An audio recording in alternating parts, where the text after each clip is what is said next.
ফেলুদার গোয়েন্দাগিরি। রাজেনবাবুকে রোজ বিকেলে মেলে আসতে দেখি।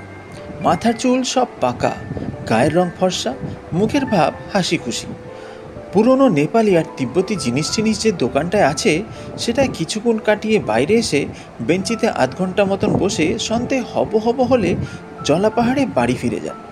আমি আবার একদিন ওর পেছন পেছন গিয়ে ওর বাড়িটাও দেখে এসেছি। গেটের কাছাকাছি যখন পৌঁছেছি হঠাৎ আমার দিকে ফিরে জিজ্ঞেস করলেন, কে হে তুমি, পেছু নিয়েছে? আমি বললাম আমার নাম তপেশ রঞ্জন। তবে এই নাও লেমন জুস। বলে পকেট থেকে সত্যিই একটা লেমন ড্রপ বার করে আমায় দিলেন আর দিয়ে বললেন, একদিন সকাল সকাল এসো আমার বাড়িতে, অনেক মুখোশ আছে, দেখাবো। সেই রাজেনবাবু যে এমন বিপদ ঘটতে পারে তা কেউ বিশ্বাস করবে? ফেলুদাকে কথাটা বলতেই সে খ্যাক করে উঠল। আকামুক করিস নে, কার কিভাবে বিপদ ঘটবে না ঘটবে সেটা কি মানুষকে দেখলে বোঝা যায়? আমি দস্তুর মতন রেগে গেলাম। বারে, রাজেনবাবু যে ভালো লোক সেটা বুঝি দেখলে বোঝা যায় না? তুমি তো তাকে দেখোইনি, আর দার্জিলিংয়ে এসে তুমি হোটেল থেকে বেরোলেই বা কোথায়? রাজেনবাবু নেপালি বস্তিতে গিয়ে গরিবদের যে কত ভালো করে সেটা কি তুমি জানো? আচ্ছা, বেশ বেশ, এখন বিপদটা কি তাই শুনি। আর তুই কচি খোকা, সে বিপদের কথা তুই জানলি কি করে? কচি খোকা অবশ্য আমি মোটেই না, কারণ আমার বয়স 13.5 বছর, ফেলুদার বয়স আমার ঠিক ডবল। সত্যি বলতে কি, ব্যাপারটা আমার জানার কথা নয়। মেলে বেঞ্চিতে বসেছিলাম, আজ রবিবার, ব্যান্ড বাজাবে তাই শুনবো বলে। আমার পাশে বসেছিলেন তিনকড়িবাবু, যিনি রাজেনবাবুর ঘর ভাড়া নিয়ে দার্জিলিংয়ে এক গরমের ছুটি কাটাতে এসছেন। তিনকড়িবাবু আনন্দবাজার পড়ছিলেন আর আমি কোনো রকম উকিঝুঁকি মেরে ফুটবলের খবরটা দেখার চেষ্টা করছিলাম। এমন সময় হাঁপাতে হাঁপাতে ফ্যাকাশে মুখ করে রাজেনবাবু এসে ধপ করে তিনকড়িবাবুর পাশে বসে গায়ের চাদরটা দিয়ে এই ঠান্ডার মধ্যে কপালের ঘাম মুছতে লাগলেন। তিনকড়িবাবু কাগজ বন্ধ করে বললেন, কি হলো, চড়াই উঠেলেন নাকি? রাজেনবাবু গলা নামিয়ে বললেন, আরে না মশাই, এক ইনক্রেডিবল ব্যাপার। ইনক্রেডিবল কথাটা আমার জানা ছিল, ফেলুদা ওটা প্রায় ব্যবহার করে, ওর মানে অবিশ্বাস্য। তিনকড়িবাবু বললেন, কি ব্যাপার? এই দেখুন না। রাজেনবাবু পকেট থেকে একটা ভাঁজ করা নীল কাগজ বার করে তিনকড়িবাবুর হাতে দিলেন। বুঝতে পারলাম সেটা একটা চিঠি। আমি অবশ্যই চিঠিটা পড়িনি বা পড়ার চেষ্টাও করিনি, বরঞ্চ আমি উল্টো দিকে মুখ ঘুরিয়ে গুনগুন করে গান গেয়ে এমন ভাব দেখাচ্ছিলাম যেন বুড়োদের ব্যাপারে আমার কোনো ইন্টারেস্ট নেই। কিন্তু চিঠিটা না পড়লেও তিনকড়িবাবু কথা আমি শুনতে পেয়েছিলাম। সত্যি ইনক্রেডিবল। আপনার উপর কার এমন আক্রোশ থাকতে পারে যে আপনাকে এভাবে শাসিয়ে চিঠি লিখবে? রাজেনবাবু বললেন, তাই তো ভাবছি, সত্যি বলতে কি কোনোদিন কারো অনিষ্ট করেছি বলে তো মনে পড়ে না বাপু। তিনকড়িবাবু এবার রাজেনবাবুর দিকে ঝুঁকে ফিস করে বললেন, হাটের মাঝখানে এসব ডিসকাস না করাই ভালো, বাড়ি চলো। দুই বুড়ো উঠে পড়লেন। ফেলুদা ঘটনাটা শুনে কিছুক্ষণ ভুরু কুচকে গুম হয়ে বসে রইল। তারপর বলল, তুই তাহলে বলছিস যে একবার তলিয়ে দেখা চলতে পারে? বারে, তুমি তো রহস্যজনক ঘটনা খুঁজছিলে, বললে অনেক ডিটেকটিভ বই পড়ে তোমার ডিটেকটিভ বুদ্ধিটা খুব ধারালো হয়ে উঠেছে। তা তো বটেই। এই ধর, আমি তো আজ মেলে যাইনি, তবু বলে দিতে পারি তুই কোন দিকের বেঞ্চে বসেছিলিস। কোন দিকে? রাধা রেস্টুরেন্টের ডান পাশের বেঞ্চগুলোর একটাতে। আরে বাস, কি করে বুঝলে? আজ বিকেলে রোদ ছিল, তোর বাগালটা রোদে ঝলসেছে, ডান গালটা ঝলসায়নি। একমাত্র ওই বেঞ্চগুলোর একটাতে বসলে পশ্চিমে রোদটা বাগালে পড়ে। ইনক্রেডিবল। যাকে এখন কথা হচ্ছে রাজেন মজুমদারের বাড়িতে একবার যাওয়া দরকার। আরও 77 পা। আর যদি না হয়? হবেই ফেলুদা, আমি সেবার গুনেছিলাম। না হলে কাঠটা তো। হ্যাঁ, কিন্তু বেশি জোরে না, জোরে মারলে মাথার ঘিলু এদিক ওদিক হয়ে যায়। কি আশ্চর্য, 77-এ রাজনবাবুর বাড়ি পৌঁছালাম না, আরও 23 পা গিয়ে তবে ওর বাড়ির গেটের সামনে পড়লাম। ফেলুদা ছোট্ট করে একটা গাঁটটা মেরে বলল, আগের বার ফেরার সময় ঘুরেছিলিস না আসার সময়? ফেরার সময়। ইডিয়াট, ফেরার সময় তো ঢালে নামতে হয়। তুই নিশ্চয়ই ধাই ধাই করে ইয়া বড়া বড়া স্টেপস ফেলেছিলিস। তা হবে। নিশ্চয়ই তাই। আর তাই স্টেপস সেবার কম হয়েছিল, এবার বেশি হয়েছে। জোয়ান বয়সে ঢালে নামতে মানুষ বড় বড় পা ফেলে দৌড়ানোর মতন, আর বুড়ো হলে ঢালুর বেলা ব্রেক কষে কষে ছোট্ট ছোট্ট পা ফেলতে হয়, তা না হলে মুখ থুবড়ে পড়ে। কাছাকাছি কোনো বাড়ির থেকে রেডিওতে গান শোনা যাচ্ছে। ফেলুদা এগিয়ে কলিং বেল টিপল। কি বলবে সেটা ঠিক করছে ফেলুদা। যা খুশি একটা তাই বলবো। তুই কিন্তু স্পিক টু নট, যতক্ষণ থাকবি এই বাড়িতে একটা কথাও বলবি না। কিছু জিজ্ঞেস করলেও বলবো না? Shut up. একটা নেপালি চাকর এসে দরজা খুলে দিল। ও সাবজি আন্দার আইয়ে। বৈঠকখানায় ঢুকলাম। বেশ সুন্দর পুরনো প্যাটার্নের কাঠের বাড়ি। শুনেছি রাজেনবাবু 10 বছর হলো রিটায়ার করে দার্জিলিংয়ে আছেন। কলকাতায় বেশ নামকরা উকিল ছিলেন। চেয়ার টেবিল যা আছে ঘরে সব বেতের। যেটা সবচেয়ে বেশি চোখে পড়ে সেটা হচ্ছে চারিদিকে দেওয়ালে টাঙানো সব অদ্ভুত দাঁত খিচানো চোখ রাঙানো মুখোশের শাড়ি। আর আছে পুরনো ঢাল, তলোয়ার, ভোজালি, থালা, ফুলদানি এইসব। কাপড়ের উপর রং করা বুদ্ধের ছবিও আছে। অত পুরনো কে জানে, কিন্তু তাতে যে সোনালি রংটা আছে সেটা এখনও ঝলমল করছে। আমরা দুজনে দুটো বেতের চেয়ারে বসলাম। ফেলুদা দেওয়ালের এদিক ওদিক দেখে বলল, পেরেকগুলো সব নতুন, মরচে ধরেনি। ভদ্রলোকের প্রাচীন জিনিসের শখটা বোধহয় বেশি প্রাচীন নয়। রাজেনবাবু ঘরে ঢুকলেন। আমি অবাক হয়ে দেখলাম ফেলুদা উঠে গিয়ে ঢিপ করে একটা পেন নাম ঠুকে দিলেন। বলল, চিনতে পারছেন, আমি জয়কৃষ্ণ মিত্রের ছেলে ফেলু। রাজেনবাবু প্রথমে চোখ কপালে তুললেন, তারপর চোখের দুপাশ কুচকিয়ে এককাল হেসে বললেন, বাবা, কত বড় হয়েছে তুমি! কবে এলে এখানে? বাড়ির সব ভালো? বাবা এসেছেন? ফেলুদা জবাব দিচ্ছে আর আমি মনে মনে বলছি, কি অন্যায়! এত কথা হলো আর ফেলুদা একবারও বললে না সে রাজেনবাবুকে চেনে। এবার ফেলুদা আমার পরিচয়টাও দিয়ে দিল। রাজেনবাবুর মুখ দেখে মনেই হলো না যে এই 7 দিন আগে আমাকে লেমন জুস দেওয়ার কথা ওনার মনে আছে। ফেলুদা এবার বলল, আপনার খুব প্রাচীন জিনিসের শখ দেখছি। রাজেনবাবু বললেন, হ্যাঁ, এখন তো প্রায় নেশায় দাঁড়িয়েছে। কদিনের ব্যাপার? এই তো মাস 6 হবে, কিন্তু এর মধ্যে অনেক কিছু সংগ্রহ করে ফেলেছি। ফেলুদা এবার একটা গলা খাকরানি দিয়ে আমার কাছ থেকে শোনা ঘটনাটাই শুনিয়ে বলল, আপনি আমার বাবার মামলার ব্যাপারে যেভাবে সাহায্য করেছিলেন, তার প্রতিদানে আপনার এই বিপদে যদি কিছু করতে পারি। রাজেনবাবুর ভাব দেখে মনে হলো তিনি সাহায্য পেলে খুশিই হবেন, কিন্তু তিনি কিছু বলার আগেই তিনকড়িবাবু ঘরে ঢুকলেন। তার হাঁপানোর বহর দেখে মনে হলো বোধহয় বেরিয়ে ফিরলেন। রাজেনবাবু আমাদের সঙ্গে ভদ্রলোকের আলাপ করিয়ে দিয়ে বললেন, আমার বিশেষ বন্ধু অ্যাডভোকেট জ্ঞানেশ সেন হচ্ছেন তিনকড়িবাবুর প্রতিবেশী। আমি ঘর ভাড়া দেব শুনে জ্ঞানেশই ওকে সাজেস্ট করে আমার এখানে আসতে। গোড়ায় উনি হোটেলের কথা ভেবেছিলেন। তিনকড়িবাবু হেসে বললেন, আমার ভয় ছিল আমার এই চুরুটের বাতিকটা নিয়ে। এমনও হতে পারতো যে রাজেনবাবু হয়তো চুরুটের গন্ধ সহ্য করতে পারেন না, তাই সেটা আমি আমার প্রথম চিঠিতেই লিখে জানিয়ে দিয়েছিলাম। ফেলুদা বলল, আপনি কি বায়ু পরিবর্তনের জন্য এসেছেন?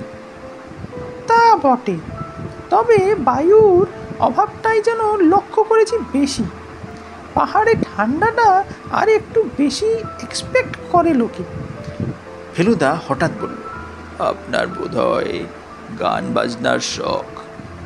তিনকড়িবাবু অবাক হাসি হেসে বললেন, সেটা জানলে কি করে হে? আপনি যখন কথা বলছেন তখন লক্ষ্য করছি যে লাঠির উপর রাখা আপনার ডান হাতের তর্জনীটা রেডিওর সঙ্গে তাল রেখে যাচ্ছে। রাজেনবাবু হাসতে হাসতে বললেন, মক্ষম ধরেছে, উনি ভালো শ্যামা সঙ্গীত গাইতে পারেন। ফেলুদা এবার বলল, চিঠিটা হাতের কাছে আছে? রাজেনবাবু বললেন। হাতের কাছে কেন, একেবারে বুকের কাছে। রাজেনবাবু কোটের বুক পকেট থেকে চিঠিটা বার করে ফেলুদাকে দিলেন। এইবার সেটা দেখার সুযোগ পেলাম। হাতে লেখা চিঠি নয়, নানান জায়গা থেকে ছাপা বাংলা কথা কেটে কেটে আঠা দিয়ে জুড়ে চিঠিটা লেখা হয়েছে। যা লেখা হয়েছে তা হলো এই: তোমার অন্যায়ের শাস্তি ভোগ করিতে প্রস্তুত হও। ফেলুদা বললে, এই চিঠি কি ডাকে এসেছে? রাজেনবাবু বললেন, হ্যাঁ, লোকাল ডাক, বলা বাহুল্য। দুঃখের বিষয়টা খামটা ফেলে দিয়েছি। দার্জিলিংয়েরই পোস্টমার্ক ছিল, ঠিকানাটাও ছাপা বাংলা কথা কেটে কেটে লেখা। আপনার নিজের কাউকে সন্দেহ হয়? কি আর বলবো বলো, কোনো দিন কারো প্রতি কোনো অন্যায় বা অবিচার করেছি বলে তো মনে পড়ে না। আপনার বাড়িতে যাতায়াত করেন এমন কয়েকজনের নাম করতে পারেন? খুব সহজ, আমি লোকজনের সঙ্গে মিশি কমই। ডাক্তার ফণি মিত্তির আসেন অসুখ বিসুখ হলে। এমন লোক বলে মনে হয়? ডাক্তার হিসাবে বোধহয় সাধারণ স্তরে, তবে তাতে আমার এসে যায় না, কারণ আমার ব্যায়ামও সাধারণ। সর্দি জ্বর ছাড়া আর কিছুই হয়নি দার্জিলিং এসে অবধি, তাই ভালো ডাক্তারের প্রয়োজন হয় না। চিকিৎসা করে পয়সা নেন? তা নেন বই কি, আর আমারও তো পয়সার অভাব নেই, মিথ্যা অব্লিগেশনে যাই কেন। আর কে আসেন? সম্প্রতি মিস্টার ঘোষাল বলে এক ভদ্রলোকের যাতায়াত। আর এই দেখো। দরজার দিকে ফিরে দেখি একটা ফর্সা মাঝারি হাইটের স্যুট পরা ভদ্রলোক হাসি মুখে ঘরে ঢুকছেন। আমার নাম শুনলাম বলে মনে হলো যেন। রাজেনবাবু বললেন, এই মাত্র আপনার নাম করা হয়েছে। আপনারও আমার মতন পুরনো জিনিসের শখ, সেটাই এই ছেলেটিকে বলতে যাচ্ছিল।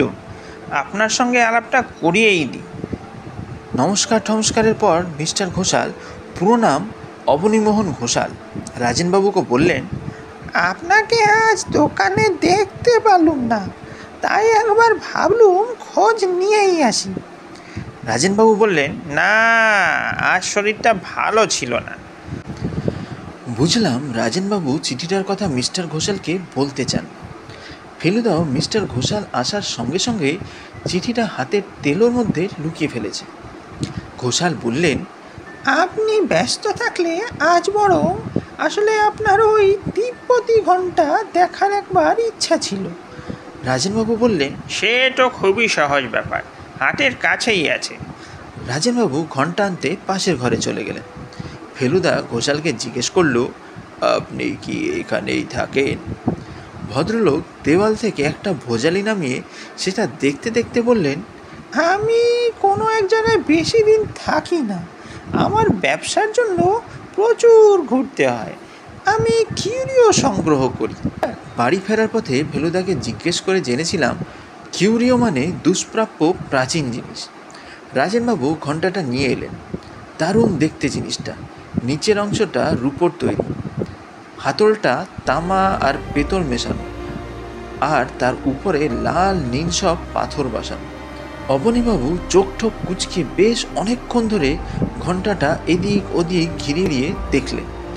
রাজেনবাবু বললেন, কি মনে হয়? সত্যি দাও মেরেছেন, একেবারে খাঁটি পুরনো জিনিস। আপনি বললে আমার আর কোনো সন্দেহ থাকে না। দোকানদার বলে এটা নাকি একেবারে খোদ লামার প্রসাদের জিনিস। কিছুই আশ্চর্য না, আপনি বোধহয় এটা হাতছাড়া করতে রাজি নন, মানে ভালো দাম পেলেও। রাজেনবাবু মিষ্টি করে হেসে ঘাড় নাড়তে নাড়তে বললেন, ব্যাপারটা কি জানেন, শখের জিনিস ভালোবেসে কিনেছি, সেটাকে বেচে লাভ করব, এমনকি কেনা দরেও বেচবো, এই ইচ্ছা আমার নেই। অবনীবাবু ঘণ্টাটা ফিরিয়ে দিয়ে বললেন, আজ আসি, কাল আশা করি বেড়াতে পারবেন একবার। রাজেনবাবু বললেন, ইচ্ছে তো আছে। অবনীবাবু বেরিয়ে যাওয়ার পর ফেলুদা রাজেনবাবুকে বলল, কটা দিন একটু না বেরিয়ে ঠেরিয়ে সাবধানে থাকা উচিত নয় কি? সেটাই বোধহয় ঠিক, কিন্তু মুশকিল কি জানো, সেই চিঠির ব্যাপারটা এতই অবিশ্বাস্য যে এটাকে ঠিক যেন সিরিয়াসলি নিতেই পারছি না। মনে হচ্ছে এটা যেন একটা ঠাট্টা, যাকে বলে প্র্যাকটিক্যাল জোক। যতদিন না সেটা সম্বন্ধে ডেফিনিট হওয়া যাচ্ছে ততদিন বাড়িতেই থাকুন না। আপনার নেপালি চাকরটা কদিনের? একেবারে গোড়ার থেকেই আছে, কমপ্লিটলি রিলায়েবল। ফেলুদা এবার তিনকড়িবাবুর দিকে ফিরে বলল, আপনি কি বেশিরভাগ সময় বাড়িতেই থাকেন? সকাল বিকেল ঘন্টাখানেক একটু এদিক ওদিক ঘুরে আসি আর কি। কিন্তু বিপদ যদি ঘটে, আমি বুড়ো মানুষ, খুব বেশি কিছু করতে পারি কি? আমার বয়স হলো 64, রাজেনবাবুর চেয়ে 1 বছর কম। রাজেনবাবু বললেন, উনি চেঞ্জে এসেছেন, ওকে আর বাড়িতে বন্দি করে রাখার ফন্দি করছো কেন তোমরা? আমি থাকবো, আমার চাকর থাকবে, এই যথেষ্ট। তোমরা চাও তো দুবেলা খোঁজ খবর নিয়ে যেও এখানে। বেশ, তাই হবে। ফেলুদার দেখা দেখি আমিও উঠে পড়লাম।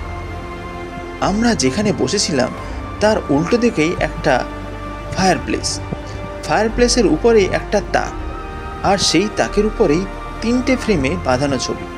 ফেলুদা ছবিগুলোর দিকে এগিয়ে গেল। প্রথম ছবিটা দেখিয়েই রাজেনবাবু বললেন, ইনি আমার স্ত্রী, বিয়ের 4 বছর পরেই মারা গিয়েছিলেন। দ্বিতীয় ছবি একজন আমার বয়সী ছেলের গায়ে ভেলভেট কোট। ফেলুদা জিজ্ঞেস করলো, এটিকে? রাজেনবাবু হো হো করে হেসে বললেন, সময়ের প্রভাবে মানুষের চেহারা কি বিচিত্র পরিবর্তন ঘটতে পারে, সেইটে বোঝানোর জন্য এই ছবি। উনি হচ্ছেন আমারই বাল্য সংস্করণ। বাঁকুড়া মিশনারি স্কুলে পড়তাম তখন। আমার বাবা ছিলেন বাঁকুড়ার ম্যাজিস্ট্রেট। সত্যি ভারী ফুটফুটে চেহারা ছিল রাজেনবাবুর ছেলে বয়সে। অবশ্যই ছবি দেখে ভুলো না, দুরন্ত বলে ভারী বদনাম ছিল আমার। শুধু যে মাস্টারদের জ্বালিয়েছি তা নয়, ছাত্রদেরও। একবার স্পোর্টসের দিনে 100 ইয়ার্সে আমাদের বেস্ট রানারকে কাত করে দিয়েছিলাম ল্যাং মেরে। তৃতীয় ছবিটা ফেলুদার বয়সী একজন ছেলের। রাজেনবাবু বললেন, সেটা আমার একমাত্র ছেলে প্রবীরের। উনি এখন কোথায়? রাজেনবাবু গলা খাকিয়ে বললেন, জানি না ঠিক, বহুকাল দেশ ছাড়া, প্রায় 16 ইয়ার্স। আপনার সঙ্গে চিঠি লেখালেখি নেই? না। ফেলুদা দরজার দিকে এগোতে এগোতে বলল, ভারি ইন্টারেস্টিং কেস। আমি মনে মনে বললাম, ফেলুদা এক্কেবারে বইয়ের ডিটেকটিভের মতন কথা বলছে। বাইরেটা ছমছম অন্ধকার হয়ে এসেছে। জলাপাহাড়ের গায়ের বাড়িগুলোতে বাতি জ্বেলে উঠেছে। পাহাড়ের নিচের দিকে চেয়ে দেখলাম রঙ্গিত উপত্যকা থেকে কুয়াশা উপর দিকে উঠছে। রাজেনবাবু আর তিনকড়িবাবু আমাদের সঙ্গে গেটের অবধি এলেন। রাজেনবাবু গলা নামিয়ে ফেলুদাকে বললেন, তুমি ছেলে মানুষ, তাও তোমাকে বলছি, একটু যে নার্ভাস বোধ করছি না তা নয়। এমন শান্তিপূর্ণ পরিবেশের চিঠি যেন বিনা মেঘে বজ্রপাত। ফেলুদা বেশ জোরের সঙ্গেই বললেন, আপনি কিছু ভাববেন না, আমি এর সমাধান করবই। আপনি নিশ্চিন্তে বিশ্রাম করুন গিয়ে। রাজেনবাবু good night and thank you বলে চলে গেলেন। এবার তিনকড়িবাবু ফেলুদাকে বললেন, আরে তোমাকে তুমি করেই বলছি। তোমার অবজারভেশনের ক্ষমতা দেখে আমি সত্যিই ইমপ্রেসড হয়েছি। ডিটেকটিভ গল্প আমিও অনেক পড়েছি। এই চিঠিটার ব্যাপারে আমি হয়তো তোমাকে কিছুটা সাহায্য করতে পারি। তাই নাকি? এই যে টুকরো টুকরো ছাপা কথা কেটে চিঠিটা লেখা হয়েছে, এর থেকে কি বুঝলে বলো তো? ফেলুদা কয়েক সেকেন্ড ভেবে বলল, 1 নম্বর, কথাগুলো কাটা হয়েছে খুব সম্ভব ব্লেড দিয়ে, কাঁচি দিয়ে নয়। Very good. 2 নম্বর, কথাগুলো নানা রকম বই থেকে নেওয়া হয়েছে, কারণ হরফ ও কাগজে তফাৎ রয়েছে। Very good. সেই সব বই সম্বন্ধে কোনো আইডিয়া করেছো? চিঠির 2টো শব্দ শাস্তি আর প্রস্তুত মনে হচ্ছে খবরের কাগজ থেকে কাটা। আনন্দবাজার। তাই বুঝি? ইয়েস, ওই টাইপটা আনন্দবাজারেই ব্যবহার হয়, অন্য বাংলা কাগজে নয়। আর অন্য কথাগুলো কোনোটাই পুরনো বই থেকে নেওয়া হয়নি, কারণ যে হরফে এগুলো ছাপা সেটা হয়েছে মাত্র 15-20 বছর। আর যে আঠা দিয়ে আটকানো আছে সেটা সম্বন্ধে কোনো ধারণা আছে? গন্ধটা গ্রিপেক্স আঠার মতো। চমৎকার ধরেছ। কিন্তু আপনিও তো ধরার ব্যাপারে কম জান না দেখছি। তিনকড়িবাবু হেসে বললেন, কিন্তু তোমার বয়সে আমি ডিটেকটিভ কথাটার মানে জানতুম কিনা সন্দেহ। বাড়ি ফেরার পথে ফেলুদা বলল, রাজেনবাবুর মিস্ট্রি সলভ করতে পারবো কি না জানি না, কিন্তু সেই সূত্রে তিনকড়িবাবুর সঙ্গে আলাপটা বেশ ভাও পাওয়া গেল। আমি বললাম, তাহলে উনি ব্যাপারটা তদন্ত করুক না, তুমি আর মিথ্যা মিথ্যা মাথা ঘামাচ্ছ কেন? আহা, বাংলা হরফের ব্যাপারটা জানা আছে বলে কি সবই জানবেন তাই নাকি? ফেলুদার কথাটা শুনে ভালোই লাগলো। ওর মতো বুদ্ধি আশা করি তিনকড়িবাবুর নেই।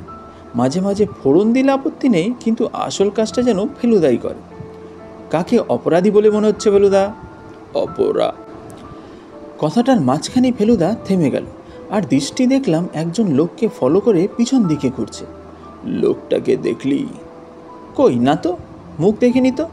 ল্যাম্পের আলোটা পড়লো আর ঠিক মনে হলো। ফেলুদা আবার থেমে গেল। কি মনে হলো ফেলুদা? না, বোধ হয় চোখের ভুল। পা চালিয়ে খিদে পেয়েছে। ফেলুদা হলো আমার মাস্ততো দাদা। ও আর আমি আমার বাবার সঙ্গে দার্জিলিংয়ে বেড়াতে এসে শহরের নিচের দিকে স্যানিটোরিয়ামে উঠেছি। স্যানিটোরিয়ামে ভর্তি বাঙালি। বাবা তাদেরই মধ্যে থেকে সমবয়সী বন্ধু জুটিয়ে নিয়ে তাস ঠাস খেলে গল্প টল্প করে সময় কাটাচ্ছেন।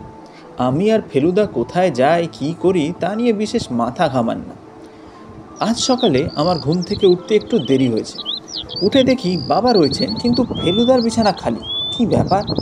বাবাকে জিজ্ঞেস করতে বললেন, ও এসে অবধি কাঞ্চনজঙ্ঘা দেখেনি, আজ দিনটা পরিষ্কার দেখে বোধ হয় আগে ভাগে বেরিয়েছে।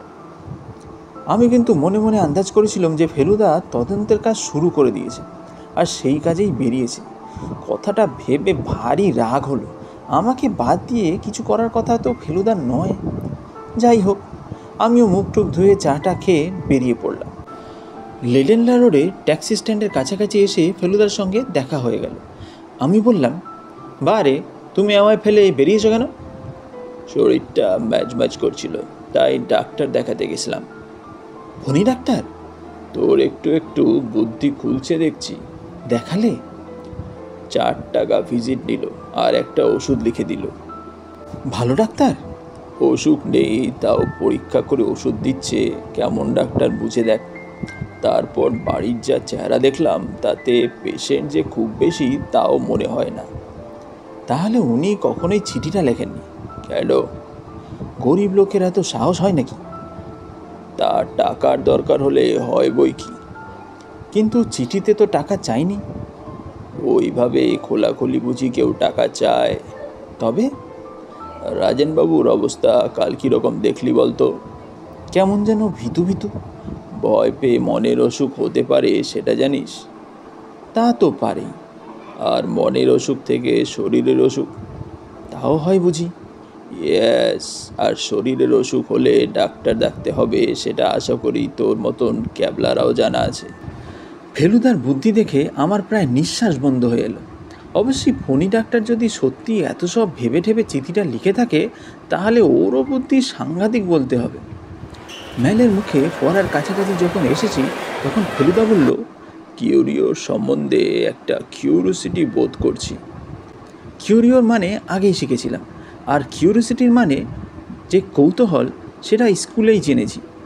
আমাদের ঠিক পাশেই নেপাল কিউরিও শপ।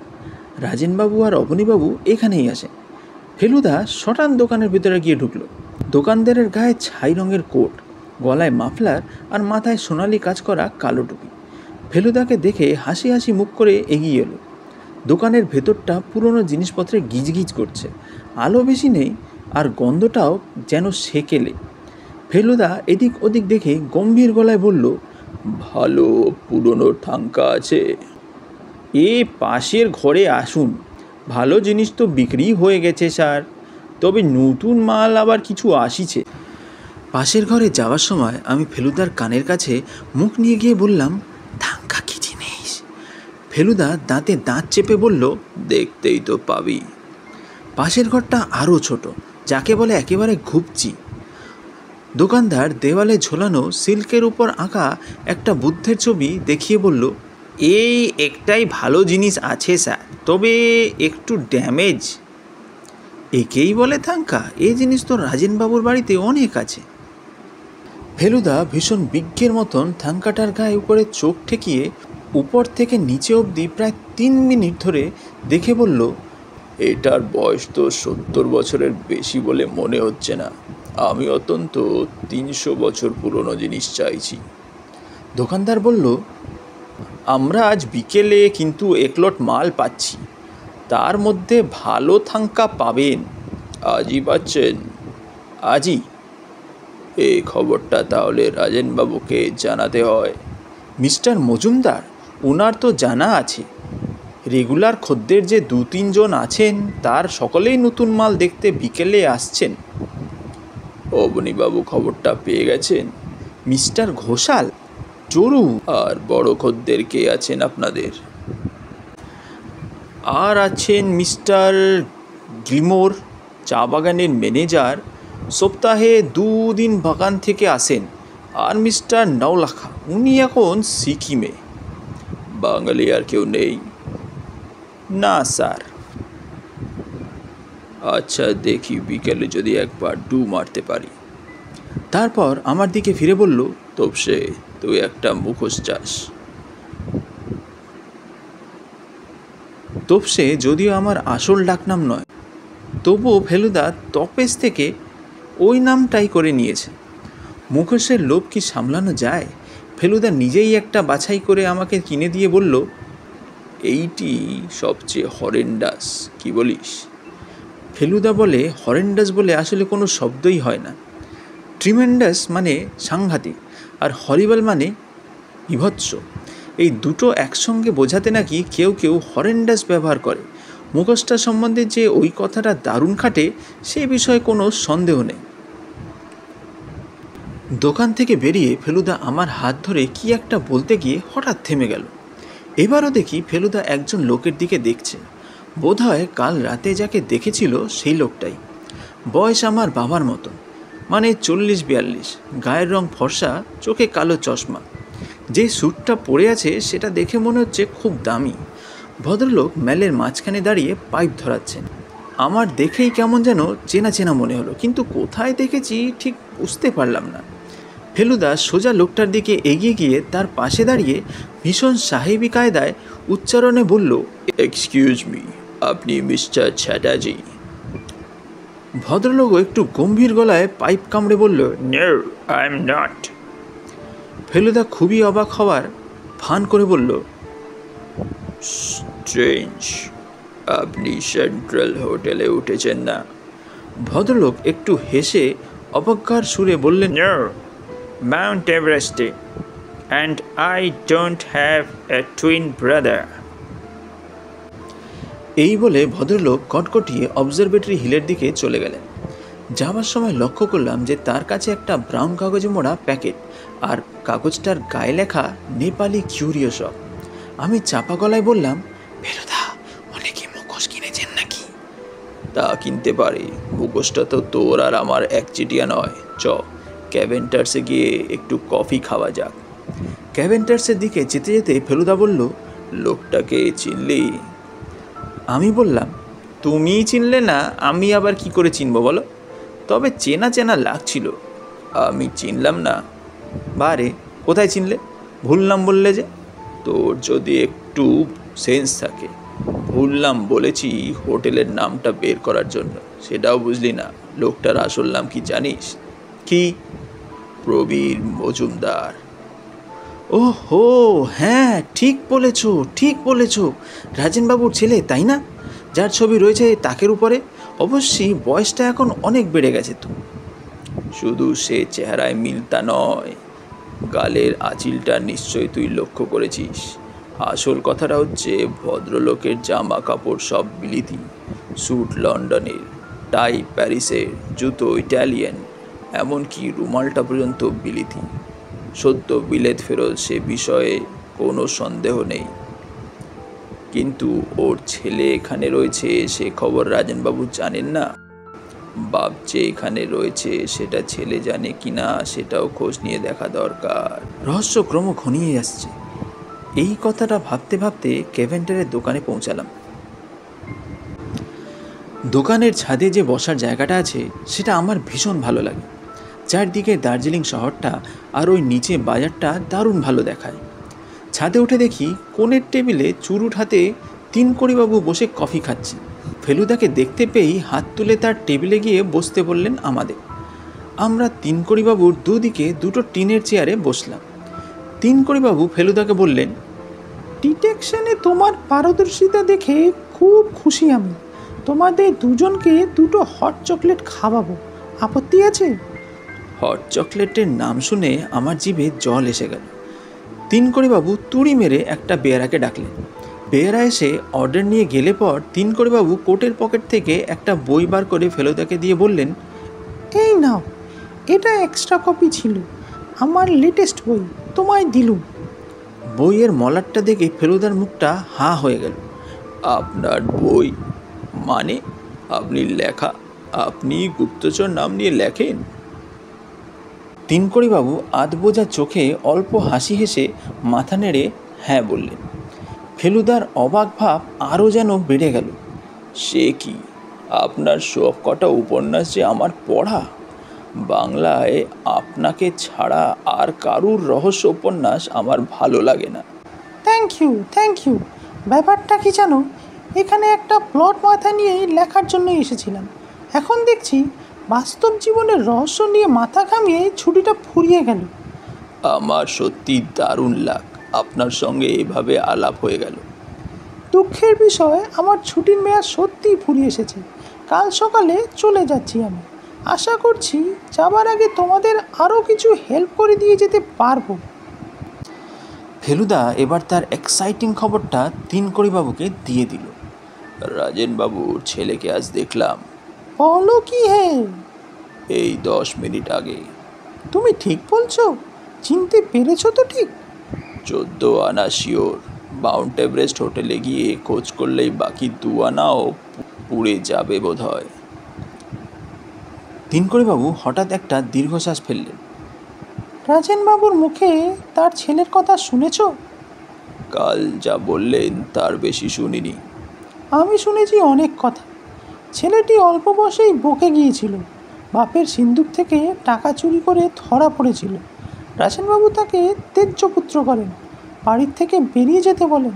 ছেলেটি গিয়েছিল তাই। 24 বছর বয়স তখন তার, একেবারে নিখোঁজ। রাজেনবাবু অনেক অনুসন্ধান করেছিলেন, কারণ পরে তার অনুতাপ হয়। কিন্তু ছেলে কোনো খোঁজ খবর নেয়নি বা দেয়নি। বিলেতে তাকে দেখেছিলেন রাজেনবাবুরই এক বন্ধু, তাও সে 10-12 বছর আগে। রাজেনবাবু তাহলে জানেন না যে তার ছেলে এখানে আছে? নিশ্চয়ই না, আমার মনে হয় ওকে না জানানোই ভালো। একেই চিঠির শখ, তার উপর। তিনকড়িবাবু হঠাৎ থেমে গেলেন। তারপর ফেলুদার দিকে ফিরে বললেন, আমার বুদ্ধিশুদ্ধি সব লোপ পেয়েছে। রহস্য উপন্যাস লেখা ছেড়ে দেওয়া উচিত। ফেলুদা হাসতে হাসতে বলল, প্রবীর মজুমদার যে চিঠি লিখে থাকতে পারেন সেটা আপনার খেয়াল হয়নি তো?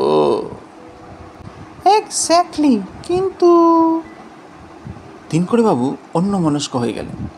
বেয়ারা হট চকলেট এনে টেবিলে রাখতেই তিনকড়িবাবু যেন একটু চাকিয়ে উঠলেন। ফেলুদার দিকে তাকিয়ে বললেন, ফণি মিত্তিরকে কেমন দেখলে? ফেলুদা যেন একটু হকচকিয়ে গেল। সে কি, আপনি কি করে জানলেন আমি ওখানে গেছিলাম? তুমি যাওয়ার অল্পক্ষণ পরেই আমিও গেছিলাম। আমাকে রাস্তায় দেখেছিলেন বুঝি? না। তবে? ডাক্তারের ঘরে মেঝেতে একটা মরা সিগারেট দেখে জিজ্ঞেস করলাম কে খেয়েছে। ডাক্তার ধূম্রপান করেন না। ফণিবাবু তখন বর্ণনা দিলেন, তাতে তোমার কথাই মনে হলো, যদিও তোমাকে আমি সিগারেট খেতে দেখিনি। কিন্তু এখন তোমার আঙ্গুলের গায়ে হলদে রং দেখে বুঝেছি তুমিই খাও। ফেলুদা তিনকড়িবাবুর বুদ্ধির তারিফ করে বলল, আপনারও কি ফণি মিত্তিরকে সন্দেহ হয়েছিল নাকি? তা হবে না, লোকটাকে দেখলে অভক্তি হয় কি না? তা হয়। রাজেনবাবু যে কেন ওকে আমল দেন জানি না। তাও জানো না বুঝি? দার্জিলিংয়ে আসার কিছুদিনের মধ্যে রাজেনবাবুর ধম্মকম্মের দিকে মন হয়। তখন ফণিবাবুই তাকে এক গুরুর সন্ধান দিয়েছিলেন। একই গুরুর শিষ্য হিসেবে ওদের যে প্রায় ভাই ভাই সম্পর্ক হে। ফেলুদা জিজ্ঞেস করলো, ফণি মিত্রের সঙ্গে কথা বলে কি বুঝলেন? কথা তো ছুত, আসলে বইয়ের আলমারিগুলোর দিকে একবার চোখ বুলিয়ে নিচ্ছিলেন। বাংলা উপন্যাস আছে কিনা দেখার জন্যে? ঠিক বলেছ। আমিও দেখেছি, প্রায় নেই বললেই চলে, আর যা আছে তাও আদ্যিকালের।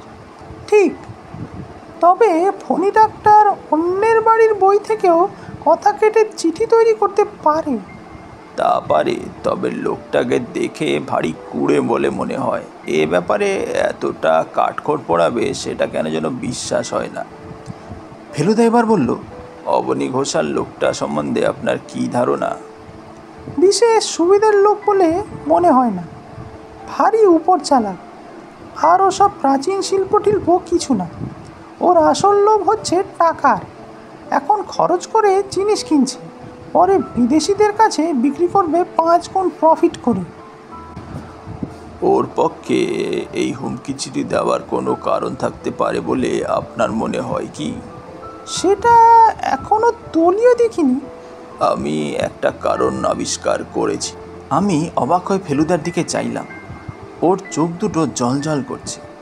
তিনকুড়িবাবু বললেন, কি কারণ?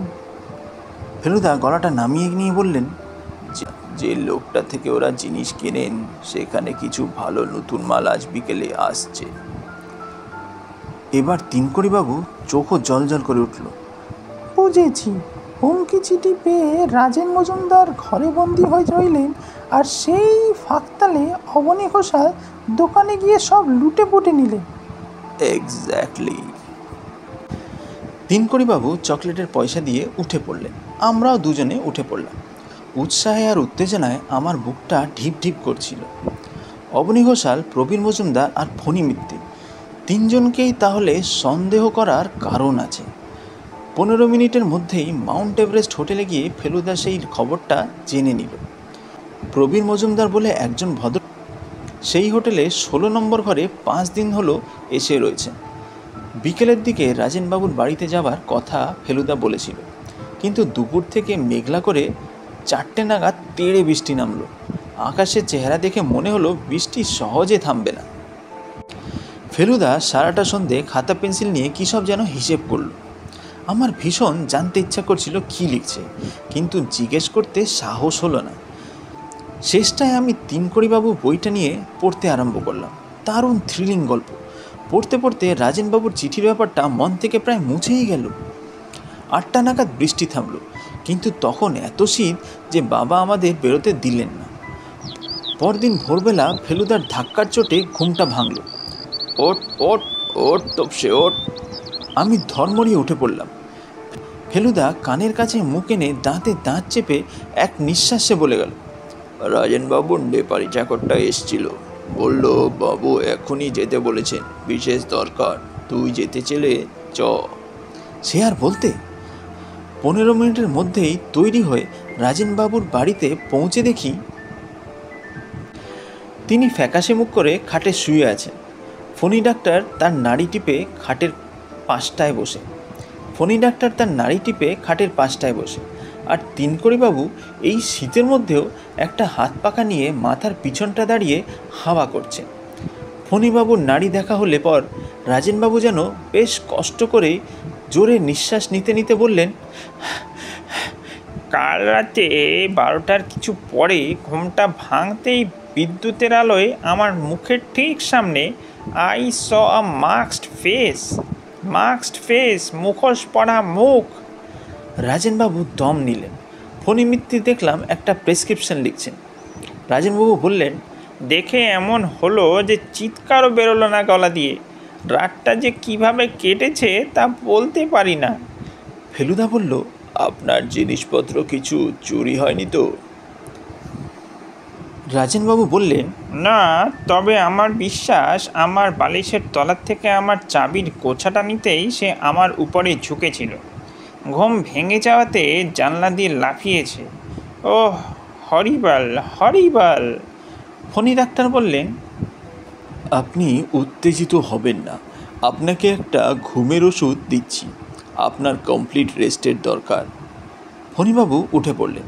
ফেলুদা হঠাৎ বলল, ফণিবাবু, কাল রাতে রুগী দেখতে গেছিলেন বুঝি? কোটের পিছনে কাদার ছিটে লাগলো কি করে? ফণিবাবু তেমন কিছু না ঘাবড়িয়েই বললেন, ডাক্তারের লাইফ তো জানেনি, পেশেন্টদের সেবায় যখন জীবনটাই উৎসর্গ করেছি তখন ডাক যখনই আসুক না কেন বেরোতে তো হবেই, সে ঝড়ই হোক আর বৃষ্টি হোক আর বরফই পড়ুক। ফণিবাবু তার পাওনা টাকা নিয়ে চলে গেলেন। রাজেনবাবু এবার সোজা হয়ে উঠে বসে বললেন, তোমরা আসতে অনেকটা সুস্থ বোধ করছি, বেশ খানিকটা ঘাবড়ে গেছিলাম জানো। এখন বোধহয় বৈঠকখানে গিয়ে একটু বসা চলতে পারে। ফেলুদার তিনকড়িবাবু হাত ধরাধরি করে রাজেনবাবুকে বৈঠকখানায় এসে বসালেন। তিনকড়িবাবু বললেন, স্টেশনে ফোন করেছিল, যদি যাওয়াটা 2 দিন পেছনো যায়। রহস্যের সমাধান না করে যেতে মন চাইছে না, কিন্তু ওরা বললে এই টিকিট ক্যান্সেল করলে 10 দিনের আগে বুকিং পাওয়া যাবে না। এটা শুনে আমার ভালোই লাগলো। আমি চাইছিলাম ফেলুদা একাই ডিটেকটিভের কাজটা করুক। তিনকড়িবাবু যেন ফেলুদার অনেকটা কাজ আগেই করে দিচ্ছিলেন। রাজেনবাবু বললেন, আমার চাকরটা পাহারা দেওয়ার কথা ছিল, কিন্তু আমি নিজেই কাল 10টার সময় তাকে ছুটি দিয়ে দিয়েছি। ওর বাড়িতে খুব অসুখ, বুড়ো বাপ আছে, তার এখন তখন অবস্থা। ফেলুদা বলল, মাস্কটা কেমন ছিল মনে আছে? রাজেনবাবু বললেন, খুবই সাধারণ নেপালি মুখোশ। দার্জিলিং শহরে অত্যন্ত আরও 300-400 খোঁজ করলেই পাওয়া যাবে। আমার এই ঘরেই তো আরও 5খানা রয়েছে, ওই তো দেখো না। রাজেনবাবু যে মুখোশটার দিকে আঙ্গুল করে দেখালেন, ঠিক সেই জিনিসটাই কাল ফেলুদা আমার জন্য কিনে দিয়েছে। তিনকড়িবাবু এতক্ষণ বেশি কথা বলেননি, এবার বললেন, আমার মতে এবার বোধহয় পুলিশকে একটা খবর দেওয়া উচিত। একটা প্রোটেকশনেরও তো ব্যাপার আছে। কাল যা ঘটেছে তারপরে তো আর ব্যাপারটাকে ঠাট্টা বলে নেওয়াটা ঠিক হবে না। ফেলুবাবু, তুমি তোমার নিজের ইচ্ছে মতন তদন্ত চালিয়ে যেতে পারো, তাতে তোমায় কেউ বাধা দেবে না। কিন্তু আমি সব দিকে বিবেচনা করে বলছি, এবার পুলিশের সাহায্য নেওয়া দরকার। আমি বরং যাই, গিয়ে একটা ডায়েরি করে আসি। প্রাণের ভয় আছে বলে মনে হয় না, তবে রাজেনবাবু আপনার ঘন্টাটা একটু সাবধানে রাখবেন। আমরা যখন উঠছি তখন ফেলুদা রাজেনবাবুকে বলল, তিনকড়িবাবু তো চলে যাচ্ছেন, তার মানে আপনার একটি ঘর খালি হয়ে যাচ্ছে। আমরা যদি আজ রাতটা ও ঘরে এসে থাকি তাহলে আপনার কোনো আপত্তি আছে কি? রাজেনবাবু বললেন, মোটেই না, আপত্তি আবার কি? তুমি তো হলে আমার প্রায় আত্মীয়ের মতন। আর সত্যি বলতে কি, যত বুড়ো হচ্ছি তত যেন সাহসটা কমে আসছে। ছেলে বয়সে দুরন্ত হলে নাকি বুড়ো বয়সে ঠিক তার উল্টো হয়ে যায়। তিনকড়িবাবুকে ফেলুদা বলল স্টেশনে ওকে সি অফ করতে যাবে। ফেরার পথে যখন নেপাল কিউরিও শপের পাশ দিয়ে যাচ্ছি, আমাদের দুজনের চোখ গেল দোকানের ভিতরে। দেখলাম দুজন ভদ্রলোক দোকানের ভিতরে জিনিসপত্র দেখছে আর পরস্পরের সঙ্গে কথা বলছে। দেখে মনে হয় দুজনের অনেক দিনের আলাপ। একজন অবনী ঘোষাল আর একজন প্রবীণ মজুমদার। আমি ফেলুদার দিকে চাইলাম। তার মুখের ভাব দেখে মনে হলো না সে কোনো আশ্চর্য জিনিস দেখেছে। 10:30টার সময় স্টেশনে গেলাম তিনকড়িবাবুকে গুড বাই করতে। উনি এলেন আমাদেরও 5 মিনিট পরে। চড়াই উঠে উঠে পায়ে ব্যথা হয়ে গেছে, তাই আস্তে হাঁটতে হলো। সত্যি ভদ্রলোক একটু খোঁড়াচ্ছিলেন। নীল রঙের ফার্স্ট ক্লাস কামরায় উঠে তিনকড়িবাবু তার অ্যাটাচি কেস খুলে একটা ব্রাউন কাগজের প্যাকেট ফেলুদাকে দিলেন। এটা কিনতেও একটু সময় লাগলো। রাজেনবাবু তো আর কিউরিওর দোকানে যেতে পারলেন না, অথচ কাল সত্যিই অনেক ভালো জিনিস এসছে। তার থেকে একটি সামান্য জিনিস বাছাই করে ওর জন্য এনেছি। তোমরা আমার নাম করে শুভেচ্ছা জানিয়ে ওকে দিয়ে দিও। ফেলুদা প্যাকেটটা নিয়ে বলল, আপনার ঠিকানাটা দিয়ে গেলেন না? মিস্ট্রিটা সলভ করে আপনাকে জানিয়ে দেব ভাবছিলাম যে। তিনকড়িবাবু বললেন, আমার প্রকাশকের ঠিকানাটা আমার বইতে পাবে, তার কেয়ারে লিখলেই চিঠি আমার কাছে পৌঁছে যাবে। Good luck. ট্রেন ছেড়ে দিল। ফেলুদা আমাকে বলল, লোকটা বিদেশে জন্মালে দারুণ নাম আর পয়সা করত। পরপর এতগুলো ভালো রহস্য উপন্যাস খুব কম লোকেই লিখেছে। সারাদিন ধরে ফেলুদা রাজেনবাবুর ব্যাপারটা নিয়ে নানান জায়গায় ঘোরাফেরা করলো। আমি অনেক করে বলতেও আমাকে সঙ্গে নিল না। সন্ধেবেলা যখন রাজেনবাবুর বাড়ি যাচ্ছি তখন ফেলুদাকে বললাম, কোথায় কোথায় গেলে সেইটাই অন্তত বলবে তো। ফেলুদা বলল, 2 বার মাউন্ট এভারেস্ট হোটেলে, 1 বার ফণি মিত্তিরের বাড়ি, 1 বার নেপাল কিউরিও শপ, 1 বার লাইব্রেরি, আর এছাড়া আরও কয়েকটা জায়গা। ও, আর কিছু জানতে চাস? অপরাধীকে বুঝতে পেরেছ? এখনও বলার সময় আসেনি। কাউকে সন্দেহ করছো কি? ভালো ডিটেকটিভ হলে প্রত্যেককেই সন্দেহ করতে হয়। প্রত্যেককে মানে? এই ধর তুই, আমি? যার কাছে এই মুখোশ আছে সেই সন্দেহের পাত্র, সে যেই লোকেই হোক। তাহলে তুমি বা বাদ যাবে কেন? বা বেশি বাজে বকিসনি। বারে, তুমি যে রাজেনবাবুকে আগেই চিনতে সে কথা তো গোড়ায় বলনি। তার মানে সত্য গোপন করেছো। আর আমার মুখোশ তো ইচ্ছে করলে তুমিও ব্যবহার করতে পারো, হাতের কাছেই তো থাকে। Shut up, shut up. রাজেনবাবুকে এই বেলা দেখে তবু অনেকটা ভালো লাগলো। কেমন আছেন জিজ্ঞেস করতে বললেন, দুপুরে দিকটা বেশ ভালো বোধ করছিলাম, যত সন্ধে হয়ে আসছে ততই যেন কেমন অস্বস্তি লাগছে। ফেলুদা তিনকড়িবাবুর দেওয়া প্যাকেটটা রাজেনবাবুকে দিল। সেটা খুলে তার থেকে একটা চমৎকার বুদ্ধের মাথা বের হলো। সেটা দেখে রাজেনবাবুর চোখ ছলছল করে এলো। ধরা গলায় বললেন, খাসা জিনিস, খাসা জিনিস। ফেলুদা বলল, পুলিশ থেকে লোক এসেছিল? আর বলো না, এসে 32 রকম জেরা করলে। কদ্দূর কি হদিশ পাবে তা জানি না, তবে আজ থেকে বাড়িটা ওয়াচ করার জন্য লোক থাকবে, সেই যা নিশ্চিন্তি। সত্যি বলতে কি, তোমরা হয়তো না এলেও চলতো। ফেলুদা বলল, স্যানিটোরিয়ামে বড্ড গোলমাল, এখানে হয়তো চুপচাপ আপনার কেসটা নিয়ে একটু ভাবতে পারবো। রাজেনবাবু হেসে বললেন, আর তাছাড়া আমার চাকরটা খুব ভালো রান্না করে। আজ মুরগির মাংস রাঁধতে বলেছি। স্যানিটোরিয়ামে অমনটি খেতে পারবে না বাবু। রাজেনবাবু আমাদের ঘরটা দেখিয়ে দিয়ে নিজের ঘরে চলে গেলেন। ফেলুদা শটান খাটের উপরে শুয়ে পড়ে একটা সিগারেট ধরিয়ে কড়িকাঠের দিকে নিশানা করে পরপর 5টা ধোয়ার রিং ছাড়ল। তারপর আধ বোঝা চোখে বেশ কিছুক্ষণ চুপ করে থেকে বলল, ফণি মিত্তির কাল সত্যি রুগী দেখতে গেছিলেন। কার্ট রোডে একজন ধনী পাঞ্জাবি ব্যবসায়ীর বাড়ি। আমি খোঁজ নিয়েছি, 11:30 থেকে 12:30 অবধি ওখানেই ছিলেন। তাহলে ফণি মিত্তির অপরাধী নন? ফেলুদা আমার কথার জবাব না দিয়ে বলল, প্রবীর মজুমদার 16 বছর ইংল্যান্ডে থেকে বাংলা প্রায় ভুলেই গেছেন। তাহলে ওই চিঠি ওর পক্ষে লেখাও সম্ভব নয়। আর ওর টাকার কোনো অভাব নেই। তাছাড়া দার্জিলিংয়ে এসে লেবঙ্গে হর্স রেসে বাজিতে উনি অনেক টাকাই করেছেন। আমি দম আটকে বসে রইলাম। ফেলুদার আরও কিছু বলার আছে সেটা বুঝতে পারছিলাম। আধ খাওয়া জ্বলন্ত সিগারেটটা ক্যারামের গুটি মারার মতন করে প্রায় 10 হাত দূরের জানলা দিয়ে বাইরে ফেলে দিয়ে ফেলুদা বলল, আজ চা বাগানের গিলমোর সাহেব দার্জিলিংয়ে এসেছে। প্লান্টার্স ক্লাবে গিয়ে ওর সঙ্গে দেখা করেছিলাম। লামার প্রসাদের আসল ঘণ্টা একটাই আছে, আর সেটা গিলমোরের কাছে। রাজেনবাবুরটা নকল, আর অবনী ঘোষাল সেটা জানে। তাহলে রাজনবাবুর ঘণ্টাটা তেমন মূল্যবান নয়? না। আর অবনী ঘোষাল কাল রাতে একটা পার্টিতে প্রবীর মজুমদারের সঙ্গে রাত 9টা থেকে ভোর 3টে অবধি মাতলামি করেছেন। ও, আর মুখোশ পরা লোকটা এসেছিল 12টার কিছুই পরে? হ্যাঁ। আমার বুকের ভেতরটা কেমন খালি খালি লাগছিল। বললাম, তাহলে? ফেলুদা কিছুই না বলে একটা দীর্ঘ নিঃশ্বাস ফেলে খাট থেকে উঠে পড়ল। ওর ভুরু দুটো যে এতটা কুচকাতে পারে তা আমার জানাই ছিল না।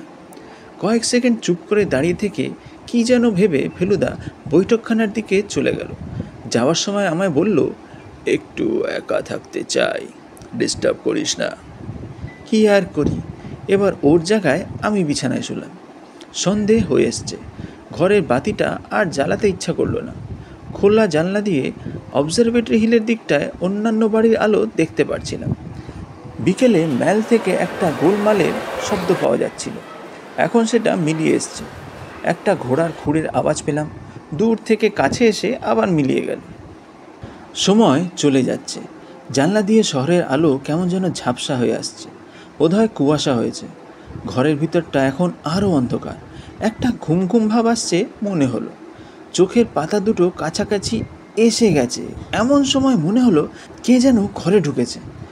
মনে হতেই এমন ভয় হলো যে দিকের থেকে লোকটা আসছে সেই দিকে না তাকিয়ে আমি জোর করে নিঃশ্বাস বন্ধ করে জানলার দিকে তাকিয়ে রইলাম। কিন্তু লোকটা যে আমার দিকেই আসছে আর আমার সামনেই এসে দাঁড়ালো যে। জানলার বাইরে শহরের দৃশ্যটা ঢেকে দিয়ে একটা অন্ধকার কি যেন এসে আমার সামনে দাঁড়িয়েছে। তারপর সেই অন্ধকার জিনিসটা নিচু হয়ে আমার দিকে এগিয়ে এলো। এইবার তার মুখটা আমার মুখের সামনে, আর সেই মুখে একটা মুখোশ। আমি যেই চিৎকার করতে যাব অমনি অন্ধকার শরীরটার একটা হাত উঠে গিয়ে মুখোশটা খুলতেই দেখি ফেলুদা। কি রে, ঘুমিয়ে পড়েছিলিস নাকি? ও ও ফেলুদা, তুমি? তা আমি না তো কে, তুই কি ভেবেছিলিস? ফেলুদা ব্যাপারটা বুঝে একটা অট্টহাস করতে গিয়ে হঠাৎ থেমে গম্ভীর হয়ে গেল।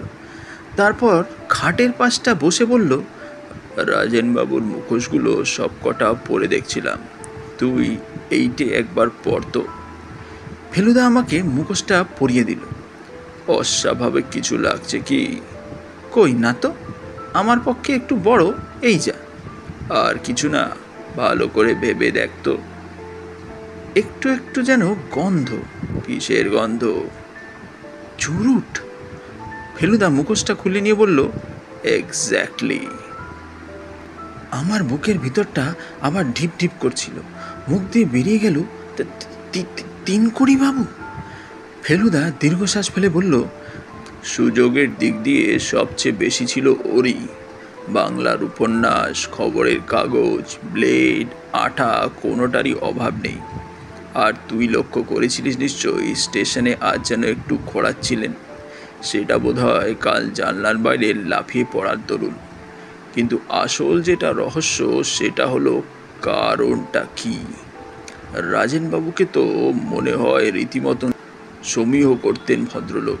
তাহলে কি কারণে, কি উদ্দেশ্য নিয়ে তিনি এই চিঠি লিখেছিলেন, এটার উত্তর বোধহয় আর জানা যাবে না, কোনো দিনও না।